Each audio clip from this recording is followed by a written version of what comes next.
रुपया जैसे कुछ था, कोई मूल नहीं था उसका, तो क्या कर। फिर भी प्रभुपाद जी गया उधर, बोला भगवान का विश्वास पर आए हैं, गुरुदेव का देश है, तो कैसे वैसे प्रभुपाद जी उधर रहा और कुछ ठिकाना मिल गया रहने के लिए। तो शुरू में तो कोई घर भी नहीं था, वो जो कॉरिडोर में कबर्ड होते हैं ना, उसमें जगह दिया प्रभुपाद। कोई बात नहीं,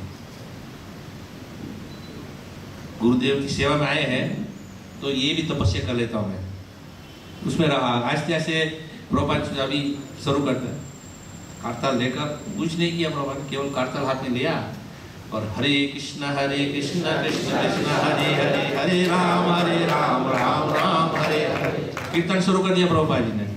तो आसपास के लोग देखे ये बूढ़े आदमी क्या कर रहा है, कुछ पहले तो सुना नहीं था ऐसे कुछ, तो देखने लगा, सब बैठ गया। लेकिन देखो प्रभुपाद का प्रभाव कितना है, क्योंकि शुद्ध भक्त की वाणी से हरि नाम सुनेगा तो नीच में नीच आत्मा है, मतलब पूरा गिरा हुआ आत्मा है, उसका हृदय में भी जाकर परिवर्तन आ जाते हैं। इतना महिमा है हरि नाम का, और हरि नाम के ऊपर शुद्ध भक्त की वाणी से मुंह से सुनते हैं। तो प्रभुपाद तो शुद्ध भक्त है और ऊपर से हरि नाम लेते हैं, तो जो आसपास में जो लोग बैठे थे उनका हृदय में एकदम परिवर्तन आ गया और वो आकर्षित हो गया कि ये स्वामी जी के पास कुछ चमत्कार चीज है, समझा नहीं क्या है लेकिन कुछ है।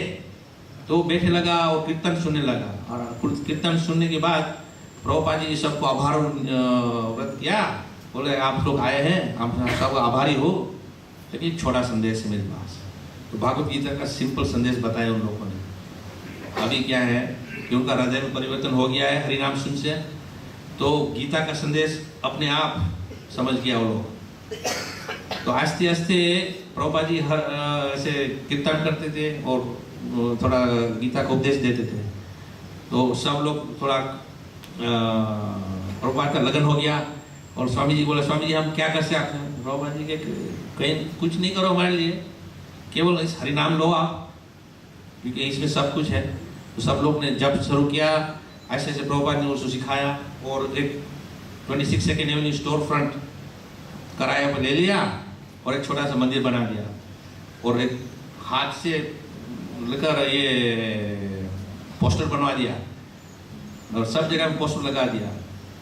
हर सोमवार, बुधवार और शुक्रवार शाम को 7 बजे कीर्तन, प्रवचन और प्रसाद, सब लोग आए।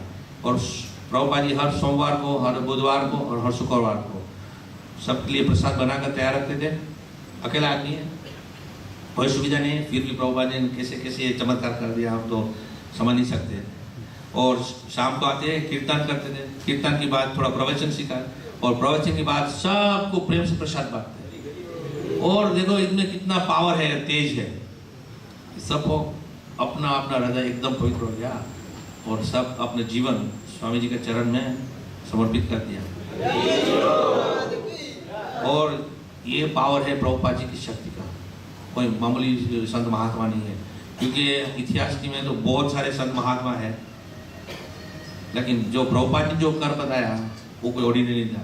और उसी समय देखो ये जो लोग प्रभुपाद के शरण में समर्पित करे अपना जीवन, वो कोई शुद्ध भक्त नहीं था सदियों से, सालों सालों से। नया नया भक्त भी बना है, कोई 6 महीने, कोई 1 साल। और 1 साल के बाद सबने सोचा कि अभी क्या करना है स्वामी जी, कोई बात नहीं, बस आप लोग जप करते रहो और जो ये 4 नियम है उसको पालन करो और कुछ नहीं। लेकिन देखो जैसे वो लोग 4 नियम पालन करने लगा, हरे कृष्ण जप करने लगा, तो अपने आप उसका हृदय में जागरूक होगा कि नहीं, ये जो संदेश हमने असीम कृपा से मिला है तो हमको बांटना चाहिए। तो प्रभुपाद जी पास है, प्रभुपाद जी हमको दूसरा सेंटर खोलना है। तो प्रभुपाद जी ठीक है, आशीर्वाद है, जाओ खोलो। तो एक छोटा सेक्टर से 2 सेंटर हुआ, 3 हुआ, 4 हुआ। और केवल अमेरिका में नहीं, और कनाडा में भी चले गया, मॉन्ट्रियल में, टोरंटो में, ऐसे ऐसे पूरा अमेरिका में लंबा चौड़ा देश है, सब जगह में छोटे मोटे सेंटर आ गया। लेकिन प्रभुपाद का जो सोच, अंग्रेजी बोलने वाले देश में केवल प्रचार नहीं करना है, दुनिया भर में करना है। तो आहिस्ते आहिस्ते भक्तों को लंदन भेज दिया, यूके में, पेरिस फ्रांस में भेज दिया, जर्मनी भेज दिया, पूरा दुनिया भर में ऐसे भेज दिया। और ये सब भक्तजन जो भेजा प्रभुपाद जी ने, वो सब नया नया भक्त था। हाँ, हम लोग तो कभी कोई लोग है कि कभी 5, 6, 7, 8, 10 साल से प्रचार करते हैं और भक्त है, कोई उससे भी 10 साल, 20 साल, 30 साल का भक्त है। फिर भी अगर हमको कोई बोले कि देखो आप 30 साल से भक्ति कर रहा है, एक नया देश में जाओ, सेंटर खोलो और प्रचार करो, तो हम तो भयभीत हो जाएगा कि क्या करेगा, हम इधर हमारा छोटा जगह में कुछ नहीं कर पाएगा, तो दूसरे देश में क्या कैसे करेगा। लेकिन ये जो नया नया भक्त था, 1 साल 2 साल का ये अनुभवी कृष्ण भक्ति में, लेकिन पूरा विश्वास था उनको प्रभुपाद में कि प्रभुपाद जी ने हमने आशीर्वाद दिया है, और प्रभुपाद जी का संदेश इतना तेजी है और पावरफुल है कि अगर हम लोग में परिवर्तन आ सकते हैं, तो ये संदेश लेकर दूसरे में परिवर्तन क्यों नहीं आ सकते। तो पूरा दुनिया भर में सेंटर आ गया। और आज हम लोग यहाँ जो सिंगापुर में बैठे हैं, ये गोरंगा सेंटर में क्यों बैठे हैं? क्योंकि प्रभुपाद जी ने अगर उस टाइम एक भक्ति का बीज रोपण नहीं किया होगा, तो आज दुनिया भर में उसका फल फैला नहीं होते। क्योंकि एक बीज से 2 बीज आते हैं, 2 से 3, 3 से 4, जैसे जो खेती का अनुभव है ना, जितना फसल डालेगा उससे दुगला तिगला फसल होते हैं, और उसमें से वो बीज देकर फसल लेकर उसमें तो कुछ बीज निकाल 2 बार डालो तो और बढ़ेगा और बढ़ते रहेगा।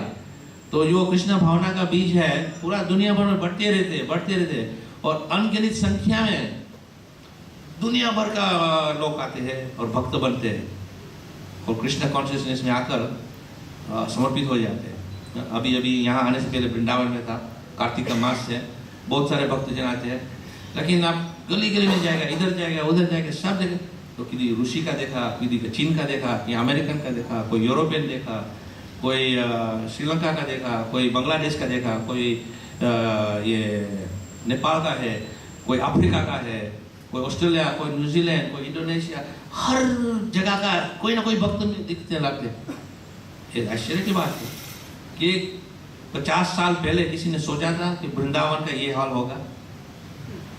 50 साल पहले तो मेरे को अनुभव नहीं है, लेकिन कुछ 30 साल पहले का अनुभव है। 1982 में जब मैं पहले बार भारत देश में आए, जीवन में पहली बार भारत देश में प्रवेश हुआ, क्योंकि जन्म तो मेरा विदेश में है, तो भारत को कोई अनुभव नहीं था। तो वृंदावन गया हम लोग, और उस टाइम वृंदावन में क्या था, कृष्णपुरम मंदिर, और बगल में एक निम्बालकाचार्य का आश्रम, और उसके बाद आगे देखो, पीछे देखो, बाएं दाएं सब देखो, खुला ही खुला जमीन है, कुछ नहीं।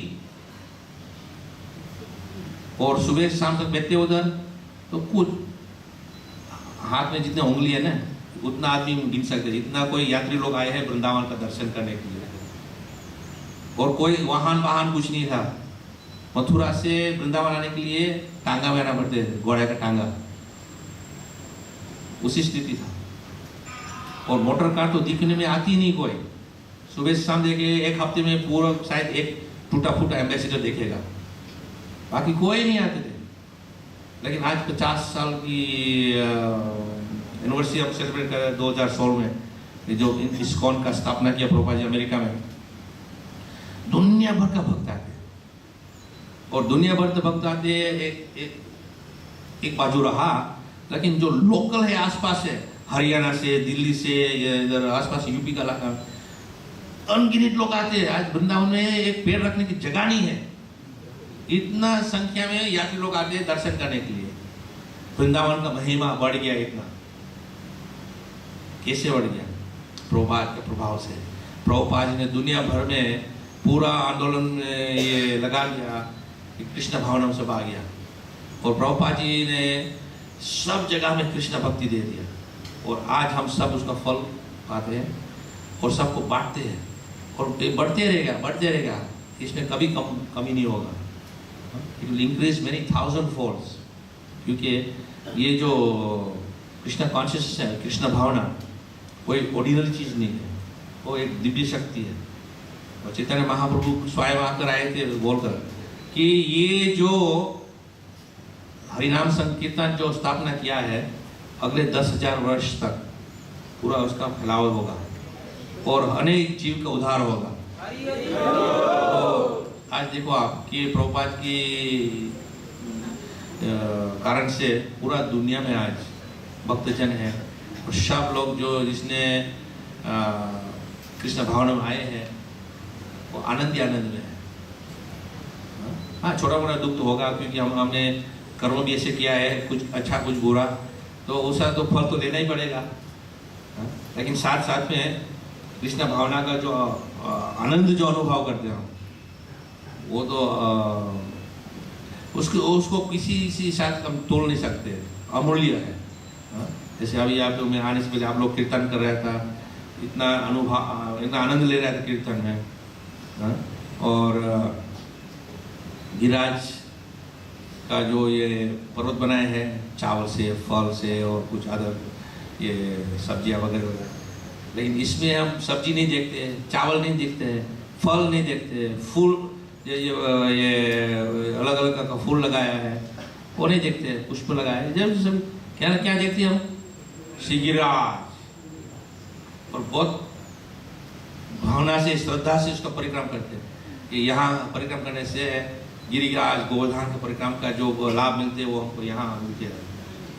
हाँ, इतना दूर जाना नहीं पड़ते यहाँ घर में। और इतना जिसने जो गिरिराज का परिक्रम किया है गोवर्धन में, आपको मालूम है कि जो 22-23 किलोमीटर का जो पैदल से चलना है बहुत कष्ट लेना पड़ता है उसमें।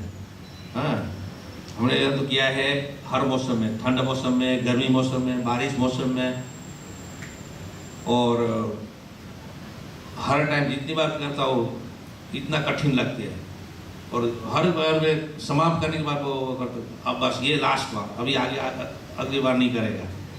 लेकिन जब दूसरी बार वृंदावन जाता हूँ, चलो कोई कर देता, आए तो कर देता। लेकिन इतना कष्ट होने के बाद ही जो गिरिराज का जब परिक्रमा करते हैं तो उसके बाद जो कष्ट जो होते हैं ना चले जाते हैं, थकान चले जाते हैं, सब कुछ चले जाते हैं, क्योंकि गिरिराज के शरण में आ गया। तो ये तो प्रभुपाद जी की महिमा है कि प्रभुपाद जी ने पूरा विश्व भर में हरे कृष्ण आंदोलन का फैलावा किया, और उस हिसाब से आज हम गोवर्धन का भी महिमा समझ सकते हैं। तो जो गोवर्धन गिरिराज का त्यौहार मना रहा है तो वो भी एक बहुत अलौकिक लीला है। जो इस लीला सुनते हैं और पढ़ते हैं भागवत में, तो अवश्य उसका हृदय में कृष्ण भावना का प्रेम जागृत दुबला हो जाते हैं, और ऊपर से जो असीम कृपा जो मिलती है श्री गिरिराज की, वो तो हम तोड़ नहीं सकते। तो जो गिरिराज है उसकी महिमा तो बहुत है, समय बहुत कम है तो पूरा नहीं कर,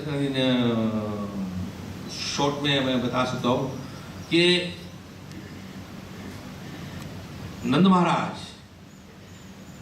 ने ऐलान कर दिया पूरा आसपास ब्रज गांव में, ये वो समय आ गया अभी इंद्र पूजा करने का। तो सब लोग अपना अपना खेत से, अपना अपना गांव से, अपना अपना घर से चावल दाल वगैरह वगैरह सब लेकर आओ, यहाँ बड़ा बड़ा बर्तन में खान पान पका कर हम अर्पण करेंगे श्री इंद्रदेव को, और इंद्रदेव का आभार मानकर हमारा जीवन सफल होते हैं।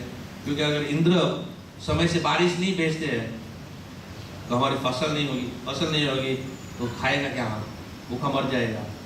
तो इंद्र तो हमारे को असीम कृपा करते हैं। तो कृष्ण सोचते कि क्या है, इंद्र पूजा का हमें फायदा कोई है नहीं। तो गए नंद बाबा पास, बाबा, और छोटे बालक है ना 7 साल, और ऐसे बोला ऐसे, बाबा ये इंद्र पूजा क्या चक्कर है, मेरी इच्छा है कि आप गोवर्धन की पूजा करो। तो इंद्र ये नंद बाबा बोलते हैं गोवर्धन की पूजा क्यों करना है, इंद्र हमको सब कुछ देते हैं।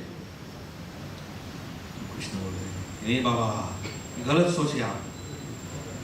अभी देखो नंद बाबा तो बहुत अनुभवी है, ये तो 7 साल का बच्चा है, तो उसको क्या अनुभव है। तो बोलते देखो इंद्र की जो यज्ञ करते हैं हम, और ये सब भोग उसको लगाते, उस हिसाब से समय से बारिश आते हैं, बारिश आने से हमारा फसल उगते हैं, और हमारी जो गैया है कम संख्या में नहीं, अनगिनत संख्या में गैया है, उनका भी जो हरा हरा घास है वो उत्पन्न होते हैं बारिश के हिसाब से, तो वो गाय खाती है घास, और घास खाकर उनका दूध देते हैं, और दूध से हम अनेक प्रकार का मलाई, मक्खन, अनेक प्रकार का मिठाई वगैरह सब बनते हैं।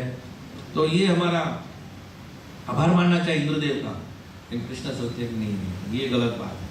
तो नंद महाराज बोलते हैं कि बाबा सदियों से आपका पिताजी, उनका पिताजी, सब लोग इंद्र पूजा करते हैं, यज्ञ करते हैं, लेकिन कभी इंद्र आया यहाँ तो आपका स्वीकार करने के? कभी इंद्र को देखा आपने?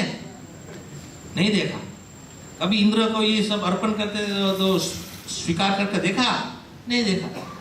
गोवर्धन तो आपके सामने है, आप नेत्र से देख सकते हैं, हाथ से स्पर्श कर सकते हैं, ये गोवर्धन हमको सब कुछ देते हैं। और बाद में बोलते हैं कृष्ण, देखो बाबा मैं आपको समझाता हूँ, ये देखो ये पर्वत का ऊंचाई कितना है। तो शास्त्र बताया है कि गोवर्धन पर्वत 60 मील ऊंचाई है, 60 माइल्स, और चौड़ाई 64, लंबाई 64 और चौड़ाई 40 मील, 40 miles by 64 miles by 60 miles. और 60 माइल ऊंचाई तो अभी जो हमारा जो अभी आज का विश्व में अनुभव करते हैं कि सबसे ऊंचा पर्वत है हिमालय, माउंट एवरेस्ट, वो भी इतना ऊंचाई में नहीं है, तो 60 मील ऊंचाई है। तो बोलते हैं बाबा मैं सबको समझा रहा हूँ, देखो हिमालय की ओर से बादल में पानी आते हैं, और जैसे गोवर्धन की निकट आते हैं तो गर्मी बढ़ जाती है, तो गर्मी के हिसाब से ये बादल हवा में ऊपर चढ़ते हैं, और जैसे ऊंचाई में जाते हैं तो ऊंचाई में जैसे तो ठंड और बढ़ जाते हैं, तो बादल ठंड हो जाते हैं, और गोवर्धन को ऊपर से पार कर कर यहाँ बारिश है, बारिश के साथ, और वो बारिश का पानी हमको हमारी फसल में देते, हरा हरा